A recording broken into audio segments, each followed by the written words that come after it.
நாளைக்கு பூ பறிக்கிற நோம்பி. பலகாரத்தெல்லாம் எடுத்துக்கிட்டு போய் ஆத்தங்கர பக்கம் உட்கார்ந்து சாப்பிடணும். ஐயே, அசிங்கமா இருக்குமே. இங்கே சாப்பிட வேண்டியதானே? அசிங்கமா தான் இருக்கும். இங்கேயே சாப்பிடலாம், சுட சுட. தின்னி பண்டார அன்னைக்கு ஒரு நாளாவது தின்னு போட்டு கைகள் போனவனுதான் ஆத்து பக்கத்தால போய் உட்கார்ந்துக்கிறான். போடா வேதாளம். ஏனாத்த சும்மா சின்ன தம்பி போட்டு திட்டுற? அட ஒன்னதாண்டா. வேதாளம்னா கோஷ்ட் தானே. வாய முடுறா. ஏல சின்ன தம்பி. என்ன பாட்டி? பூ பறிக்கிற நோம்பன்னைக்கு அத்தை மகன் மாமன் மகன் எல்லாம் சேர்ந்து ஆத்தங்கரைக்கு போய் பலகாரம் திங்கிறது வழக்கம். அத்தை மகளுக்கு ஆசைப்பட்டு மாமன் மகன் கிட்ட பூ கேட்பாளுங்க. அவனுங்களும் பூவை கொண்டாந்து அவளுக்கு தலையில பப்பானுங்க. பூவை வச்சுட்டாலும் அவ்வளவு ஏண்டா, அந்த ஆத்தங்கரையில தான் உங்க அப்பச்சியை நான் பார்த்தேன்.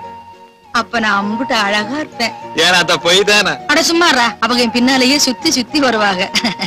நானும் ஆசைப்பட்டு அவங்க கிட்ட ஒரு தாளம்பு கேட்டேன். அவங்களும் பூ பறிக்கிறதுக்காக பாம்பு புத்துக்குள்ள கையை விட்டாங்க. அப்புறம் பாம்பு கடிச்சிருச்சு. ஐயோ, அப்புறம் என்னாச்சு? பாம்பு சுத்து போச்சு.